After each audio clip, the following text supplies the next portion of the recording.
এইটা হচ্ছে আমার ব্লগ নাম্বার 4।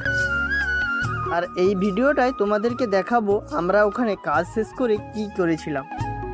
আর ওখানে দুটো জায়গায় 70 থেকে 1 কুইন্টাল পর্যন্ত আলু লেগেছে, সেগুলো লাগিয়ে শেষ করে দিয়েছি। আর তোমাদেরকে দেখাই দিদাদের বাড়ির কাছে একটা বাতাবি গাছ হয়েছে।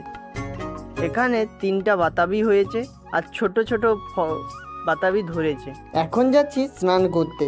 আর স্নান তো আমি একদিন ছাড়া একদিনই করি, আজ করব না। এখন চলো নদীর পাড়টা তোমাদের একটু ঘুরেই দেখাই। আর আমার চ্যানেলে যারা নতুন ভিডিও দেখছো তারা প্লিজ আমার চ্যানেলটাকে সাবস্ক্রাইব করে দিও। আর আমার ভিডিও কেমন হচ্ছে কমেন্টে বলে যেও।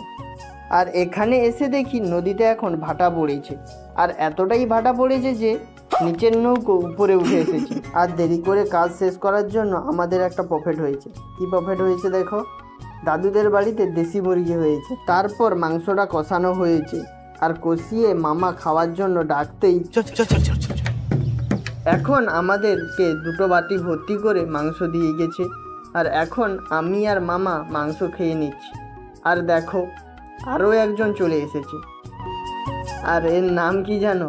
এর নাম হচ্ছে রকি। আর যারা যারা আমার ভিডিওটা পুরোটাই দেখলে তারা কমেন্টে জয় শ্রী মহাকাল বলে কমেন্ট করে যাও।